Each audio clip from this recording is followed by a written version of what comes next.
यहाँ पे 1.2 बिलियन 120 करोड़ लोगों की प्राइवेसी को ट्रैक करता है। यस, ये बात बिल्कुल सच है, क्योंकि एप्पल देखा जाए तो अक्सर ये अपने एडवर्टाइजिंग में नहीं बोलता कि आप कोई भी थर्ड पार्टी ऐप को ask app not to track कर सकते, यानी कोई भी जो थर्ड पार्टी ऐप होगी वो आपकी यहाँ पे प्राइवेसी को और आपको ट्रैक यहाँ पर नहीं कर पाएगी। लेकिन देखा जाए तो उसकी फर्स्ट पार्टी एप्स के लिए परमिशन नहीं रहती और उस चीज को कई बार आपको सेटिंग में जाकर डिसेबल करना पड़ता है। आज के समय में जो एप्पल है वो पहले से ज्यादा आपके डेटा को ट्रैक करता है। हालांकि वो ये क्लेम करता है कि वो प्राइवेसी फोकस्ड है, लेकिन ऐसा है नहीं। एक एग्जांपल लूं, आज के समय में एप्पल जो है वो सर्विसेज एडवर्टाइजिंग में बहुत काम कर रहा है। एप्पल के ऐप स्टोर और जो एप्पल न्यूज होती है वहां पे वो एडवर्टाइजिंग के स्पॉट्स भेजता है और उसके लिए वो कहीं ना कहीं अपने यूजर्स के डेटा को ट्रैक करता है। हालांकि एप्पल पहले ऐसा नहीं था। एक जमाने में एप्पल अपनी प्राइवेसी के लिए जाना चाहता था। यहां तक कि एक बार का किस्सा ये है कि यूएसए में कोई क्रिमिनल था, उसका आईफोन लॉक था, उसे अनलॉक करवाना था और एप्पल को बोला आप इसे अनलॉक करके दे दो, लेकिन एप्पल ने मना कर दिया था और बोला था किसी भी कंडीशन में हम अपनी यूजर की प्राइवेसी वायलेट नहीं कर सकते।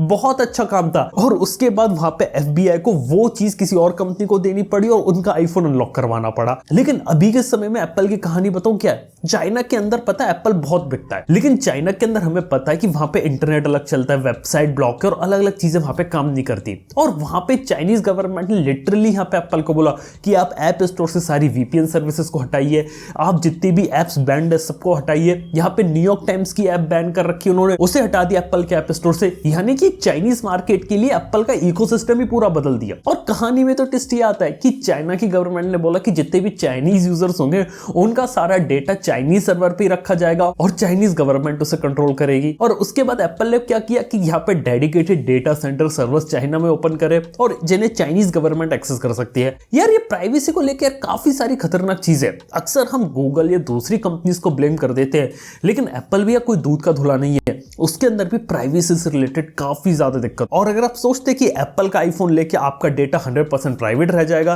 तो आप ये समझ के रखिए कि हो सकता है कि जो थर्ड पार्टी एप्स है जैसे कि फेसबुक, ट्विटर, इंस्टाग्राम, ये सब आपके डेटा को ट्रैक ना कर पाए भली, लेकिन जो एप्पल है वो आपकी इंफॉर्मेशन को यहाँ पे ट्रैक करेगा और आगे चल के उसका अपने हिसाब से वो लोग यूज कर सकते हैं। डेफिनेटली इस चीज के अंदर एप्पल यहाँ पे काम करता है। लेकिन एप्पल के बारे में सिर्फ इतनी ही बात नहीं है यहाँ पे। तो जैसा कि आप लोगों को पता है कि आजकल पूरे आईटी सेक्टर के अंदर कंपनियां ले ऑफ कर रही है और लोगों को जॉब से निकाल रही है। और एक एप्पल एक ऐसी कंपनी है जिसकी तरफ से आपको कोई न्यूज सुनने को नहीं मिली कि उसने यहाँ पे लोगों को मास ले ऑफ कर दिया, फिर लोगों को बहुत सारे को निकाल दिया। लेकिन अंदर की कहानी देखा तो इससे काफी ज्यादा लगे। हालांकि एप्पल ने मास ले ऑफ यहाँ पे नहीं किया है, लेकिन एप्पल के काफी सीनियर पोजीशन के लोग हैं, उन्होंने यहाँ पे कंपनी खुद ही छोड़ दी पिछले 1 से 1.5 साल के अंदर।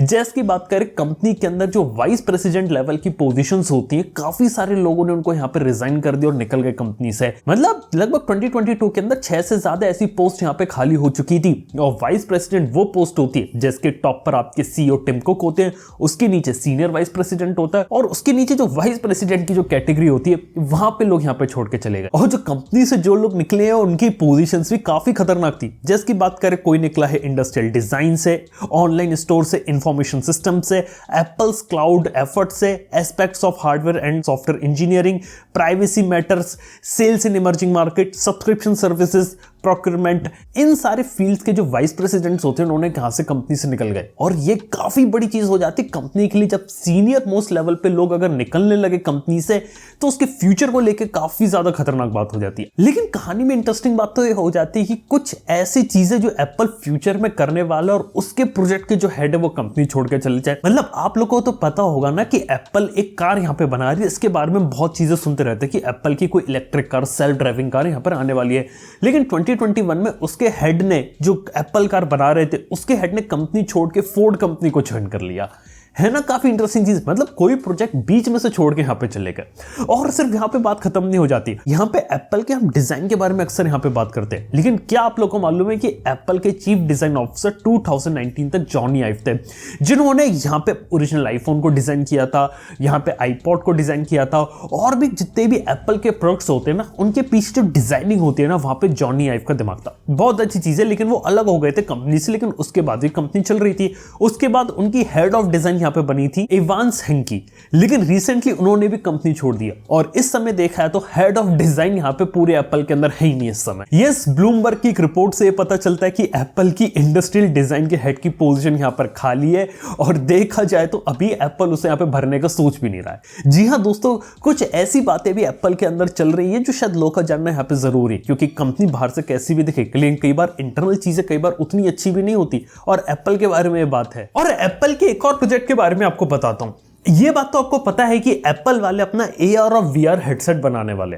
हालांकि क्या ये बात आपको मालूम है कि 2019 में एप्पल के की एग्जीक्यूटिव को इसका डेमो दिया था जॉनी आइव ने और वहां पे दिखाया था कि एग्जैक्टली ये चीज यहां पे काम कैसे करेगी और किस चीज पे वो लोग काम कर रहे हैं। लेकिन बैक टू 2023 कहानी में एक ट्विस्ट आया। हाल ही में ब्लूमबर्ग की एक रिपोर्ट से पता चला था, यहां पे इन्होंने अपने टॉप 100 की एग्जीक्यूटिव को इसका डेमो दिया था एग्जैक्टली में जो प्रोडक्ट है वो कैसा रहेगा। और देखा जाए तो उनकी तरफ से काफी मिक्स रिस्पॉन्स मिला। पहली चीज तो ये कि उस प्रोडक्ट की कीमत यहां पे $3000 होने वाली। यस, इसके साथ ही ये भी पता चला कि काफी एग्जीक्यूटिव को ये चीज देखने में तो अच्छी लगी, लेकिन इसकी फंक्शनलिटी समझने में और लोगों को समझाने में एप्पल को दिक्कत हो सकती है, क्योंकि यहाँ पे एक कोई किलर ऐप की कमी है, यानी कि उसके पास एक ऐसा यूएसपी नहीं कि जिसके दम पे ये चीज बेच सके और लोगों को कन्विंस कर सके कि आपके पास अगर $1000 का आईफोन है तो आप $3000 का AR VR हेडसेट जो रियलिटी प्रो हेडसेट है वो लीजिए। तो कहने का मतलब ये कि एप्पल बिल्कुल एक नई कैटेगरी में कूद रही है और ये बिल्कुल एक वैसी कैटेगरी जिसके बारे में पता नहीं कि वो हिट होगी कि फ्लॉप होगी,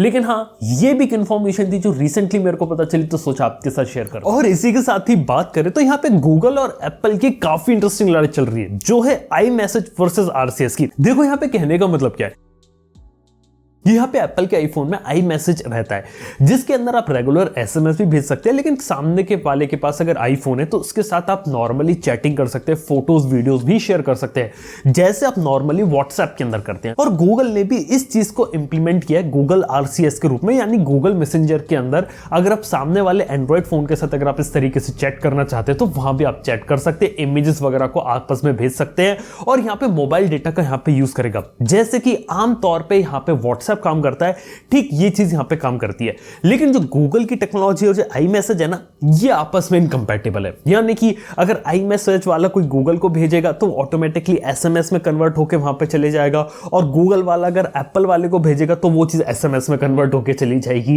ये एक काफी बड़ी प्रॉब्लम है और गूगल जानता है कि ये वाली प्रॉब्लम को सिर्फ एप्पल ही सॉल्व कर सकता है। हालांकि इंडिया में प्रॉब्लम नहीं है, लेकिन ये अमेरिका और वेस्ट कंट्रीज में बड़ी प्रॉब्लम है, क्योंकि वहां पे व्हाट्सएप टेलीग्राम पे लोग इतने ज्यादा जुड़े नहीं है। इंडिया में व्हाट्सएप टेलीग्राम में थोड़ा ज्यादा पॉपुलर है, तो इंडिया में लोग यहाँ पे इनकी मैसेजिंग यूज नहीं करते। लेकिन यूएसए के अंदर क्या हो रहा है पता है, इसी चक्कर के अंदर ज्यादातर लोगों के पास आईफोन है, तो जो करंट में एंड्रॉइड यूजर है वो भी आईफोन के ऊपर ही मूव हो रहा है, क्योंकि उसके अंदर iMessage चलता है और iMessage का यूज करके वो आसान तरीके से कम्युनिकेट कर सकते हैं। ये एक काफी बड़ी चीज है और गूगल के लिए खतरा है, क्योंकि उससे एंड्रॉइड का जो मार्केट शेयर है स्पेशली यूएस वगैरह के अंदर वो कहीं ना कहीं यहाँ पे थोड़ा सा कम हो रहा है। और एप्पल को ये भी बात पता है कि आईफोन के अंदर iMessage उनका एक ऐसी चीज बनी हुई है जिसकी लोग आईफोन ही यहाँ पे खरीदते हैं। तो देखा जाए तो ये एक काफी अजीब सी लड़ाई यहाँ पर चल रही है। और कभी कभी तो गूगल अपना पूरे एड कैंपेन ऐसी चीजें निकाल देता है जहां पे एप्पल को बोलता है कि आईफोन के अंदर iMessage के अंदर RCS वगैरह को इंक्लूड कर दीजिए, ताकि आपके आईफोन के यूजर और हमारे यूजर्स भी आसान तरीके से कम्युनिकेट कर सके। जी हाँ दोस्तों, इस टाइप की कहानी भी यहाँ पे चल रही है। और इसी के साथ ही एप्पल के साथ एक दिक्कत यहाँ पे मेरे को ये लगती है कि इंडिया में वो अपना आईफोन तो यहाँ पे बना लेते हैं, लेकिन कभी उसकी कीमत यहाँ पे कम नहीं करते। देखो कहने का मतलब है कि शुरुआत में आईफोन आता है, वो महंगा होता है लॉन्च के बाद, लेकिन लॉन्च के बाद आईफोन चलो इंडिया में नहीं बन रहा, लेकिन बाद में जब इंडिया में बनने लगता है तब भी वो उसी कीमत पे मिलता है। एप्पल कभी उसकी कीमत यहाँ पे कम नहीं करता और उसके बाद जब नया आईफोन लॉन्च होता है ना, तब जाके अपने पुराने आईफोन की कीमत यहाँ पे गिराता है। यस, ये एक चीज देखी है मैंने। और ऊपर से ये भी नहीं देखा मैंने कि एप्पल अपने आईफोन को कई बार कम रेट के अंदर यहाँ पे लॉन्च करे। हमेशा यही होता है कि आईफोन अगर लॉन्च होगा तो उसी कीमत पर होगा या उससे ज्यादा कीमत होगी, वो कभी भी बैक ट्रैक नहीं करेगा, सस्ते में रिलीज नहीं करेगा। जबकि देखा जाए तो एप्पल वाले आईफोन की मैन्युफैक्चरिंग धीरे धीरे चाइना से अब इंडिया में शिफ्ट कर रहे हैं और एयरपोर्ट्स की भी मैन्युफैक्चरिंग यहाँ पे शुरू होने वाली है। तो उस केस के अंदर यहाँ पर तो सस्ता पड़ना चाहिए बनाना, क्योंकि जब बाहर से इंपोर्ट करके लाएंगे तो महंगा पड़ेगा आईफोन, लेकिन जब इंडिया में बनाएंगे तो सस्ता पड़ेगा। लेकिन एप्पल वाले इंडिया में बनाने के बावजूद भी कीमतों को यहाँ पे कम नहीं करते हैं। यस, ये एक काफी बड़ी प्रॉब्लम मैंने देखी एप्पल के साथ। इसके अलावा आप लोग क्या लगता है कि क्या गलत हो रहा है एप्पल के साथ? ये बात प्लीज नीचे कमेंट बताना ना भूलना। वीडियो अगर आपको पसंद आया, यूनिक लगा या कुछ भी इंटरेस्टिंग लगा तो आप इसे लाइक कर सकते हैं। थैंक यू वीडियो देखने के लिए। मैं आपसे मिलता हूं नेक्स्ट वन के अंदर। Good bye.